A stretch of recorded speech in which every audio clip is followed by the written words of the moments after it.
এত তাড়াহুড়ো কিসের? কদিন আগেও তো 4টে বাই ইলেকশন হয়ে গেল, গোহারা হেরেও লজ্জা নেই? ওগুলোও তো তোমাদের আসন ছিল। সারা ভারতবর্ষে কোথাও জিতবে না জেনে রাখুন।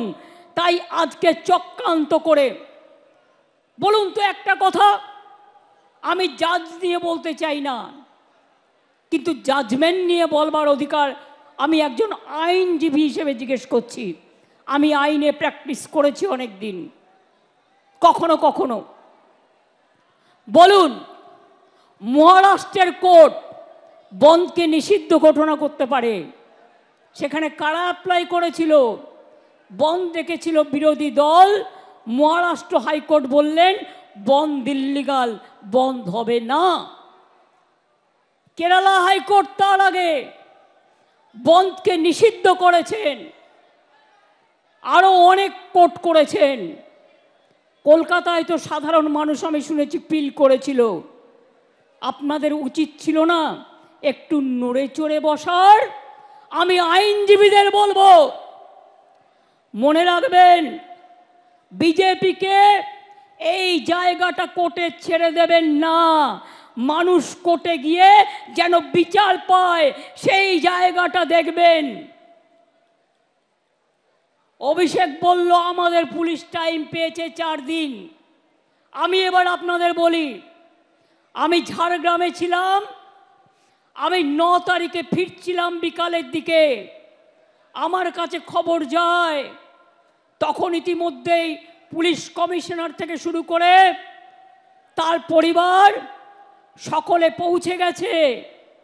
আমি তাদের সাথে কথা বলে যা যা করণীয়, জুডিশিয়াল ম্যাজিস্ট্রেট ডাকা থেকে শুরু করে, দেখুন ঘটনা একটা দুর্ভাগ্যজনক ঘটেছে, তারপরের অ্যাকশনটা যাতে কোনো রকম দেরি না হয়, কোনো রকম ভুল ত্রুটি না হয়।